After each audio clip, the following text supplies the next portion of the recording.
સુરતના પાંડેસરામાં બીજેપી યુવા મોરચા નેતા પર નજીવી બાબતે હુમલો કરાતા ગંભીર રીતે ઇજાગ્રસ્ત થયા હતા।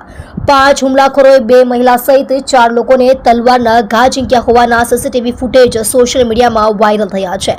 વાયરલ વિડીયોને આધારે પાંડેસરા પોલીસે તપાસ આરંભી છે। સુરતમાં પાંડેસરા વિસ્તારમાં વોર્ડ નંબર 23ના ભાજપ યુવા મોરચાના મહામંત્રી પર હુમલો કરાતા ચકચાર મચી ગઈ હતી।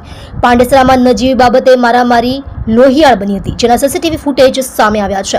વિનાયકનગરમાં જાહેરમાં 5 હુમલાખોરોએ તલવારના ઘા ઝીંકી દેતા 4 લોકો ઇજાગ્રસ્ત થયા હતા, જેમાં 2 મહિલા સહિત 4 લોકોને ગંભીર ઇજા પહોંચી હતી। પાલતુ શ્વાને પાણીના પ્લાન્ટ પાસે કુદરતી હાજત કરતા બબાલ થઈ હોવાનું સામે આવ્યું છે। ગંદકી થતી હોવાથી સાફ કરવાનું કહેવા છતાં મારામારી કરવામાં આવી હતી, તેમજ 5 હુમલાખોરોએ તલવારના ઘા ઝીંકતા નજીવી બાબતે મોટું રૂપ ધારણ કર્યું હતું।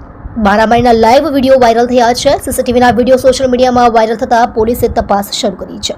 જોડાઈ રહો નવા સમાચાર જોવા આજ કી પુકાર ન્યૂઝ ચેનલની સાથે ડાયરેક્ટર ચિરાગ દરજી સાથે।